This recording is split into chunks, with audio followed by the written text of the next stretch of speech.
Je me nomme Bailly Éloi, je suis cadre des impôts.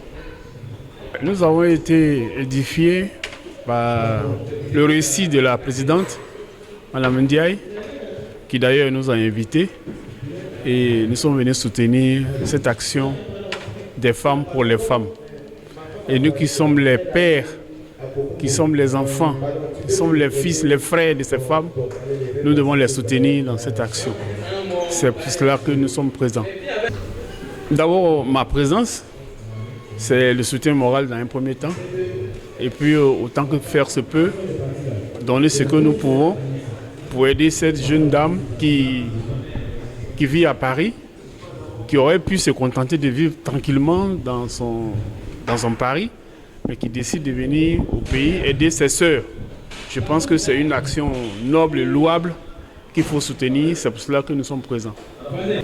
Bon, c'est des soutiens financiers, d'abord un soutien moral, comme je l'ai dit, et puis bon, financièrement, ce que chacun de nous peut faire pour aider cette association, nous devons le faire.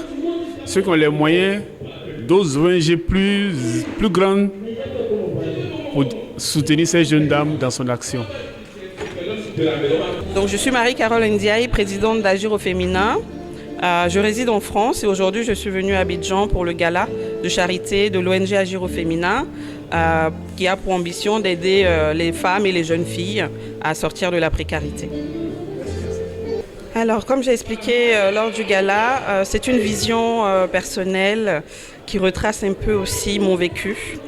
Dans ma vie, j'ai eu plusieurs mains qui m'ont été tendues, qui m'ont permis de surmonter certaines difficultés. Du coup, à mon tour, comme on dit, la vie est un cercle.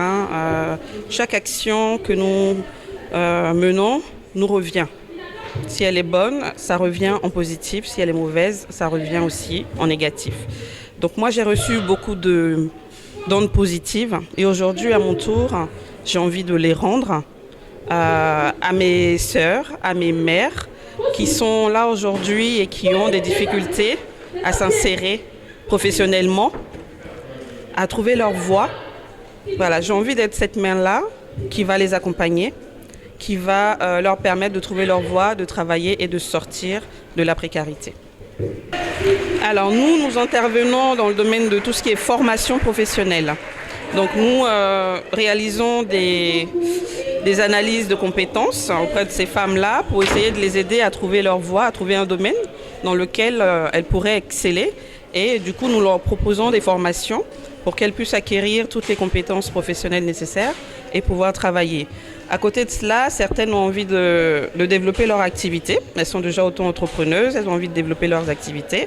Nous levons du coup des fonds pour leur venir en aide et leur permettre de stabiliser leur activité, de le rendre un peu plus formel, en leur donnant aussi des formations de gestion. Parce que pour être auto-entrepreneur, il faut aussi être formé. Quand on a toutes les bases, que ce soit en comptabilité, en gestion de stock, on a plus de chances de réussir son commerce que plutôt que quand on le fait tout seul dans son coin. Donc nous voulons être aussi une béquille pour les femmes auto-entrepreneuses et les accompagner dans leur activité. Dans la vie, c'est deux mains qui se lavent, comme on dit. On ne peut pas travailler seul. On a besoin des gens autour de nous, que ce soit la population, que ce soit les cadres du pays, que ce soit les politiques. Toute personne, en tout cas, qui est dans ce pays a son geste à faire. Et nous attendons une aide de tout le monde pour pouvoir travailler de façon plus efficace et avoir des retombées plus conséquentes par rapport à nos activités. Alors, au niveau administratif, réellement, on a créé l'ONG début 2024, niveau administratif en France. Mais ça fait 2 ans que nous avons des activités au niveau de la France, où nous accompagnons les jeunes filles à s'orienter au niveau professionnel. Et nous accompagnons aussi des mamans dans tout ce qui est démarche administrative également.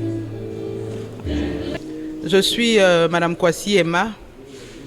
Je suis chargée d'études à la Direction générale de la santé. Et ce soir, à cette cérémonie de dîner gala, je représente la marraine, Madame Nzi Odette, adjointe au maire de Cocody. Très bonne impression. Je tiens à remercier la présidente, Madame Marie-Carole Ndiaye, qui a eu cette idée-là de soutenir ses sœurs qui n'ont pas eu l'occasion d'être allées loin à l'école comme tout le monde et de les amener quand même à être autonomes financièrement et au niveau de la santé aussi, avoir une bonne santé de la reproduction,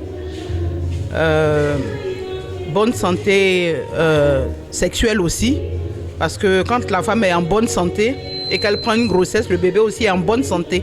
Et c'est ce bébé-là que la femme éduque, qui devient plus tard un personnage important dans le pays. Donc c'est très important pour une femme d'être éduquée, très important pour une femme d'être en très bonne santé, très important pour une femme d'être autonome financièrement, pour ne pas dépendre à 100% d'un homme. C'est important. Mais bien sûr que j'ai un appel à lancer aux bonnes volontés. Et Dieu seul sait comment ces bonnes volontés sont nombreuses. Parce que, vous savez, c'est pas évident pour une femme de se prendre en charge. C'est pas évident parce que, à cause des pesanteurs socio-culturelles, les femmes même se sous-estiment. Les femmes pensent que c'est l'homme qui doit tout leur apporter. Et à l'époque, les hommes faisaient des études, les femmes étaient femmes au foyer, elles étaient des ménagères. Et je pense que ces pesanteurs-là pèsent encore sur nos sœurs. Et je souhaite vraiment que des ONG semblables à l'ONG qu'on vient d'assister ce soir-là, que ces ONG-là apportent vraiment un plus à leurs sœurs, apportent un plus aux ONG existantes déjà pour le bien-être de la femme. Parce qu'on a coutume de dire que éduquer une femme, c'est éduquer toute une nation. Donc je lance un appel à toutes les ONG qui militent vraiment pour le bonheur de la femme ivoirienne et de la femme en général dans le monde entier. Bonsoir, moi c'est Monsieur Webe Rafi. Je suis gérant d'une entreprise en Côte d'Ivoire. Bon, déjà, je vous remercie pour l'invitation et je suis de tout cœur avec vous. Voilà, je trouve que c'est une très bonne idée, nous encourageons cela. Bien sûr, je demande à tout chef d'entreprise de participer vraiment à cette organisation, vraiment et donner du courage aux femmes. Voilà. Bon, je vous remercie.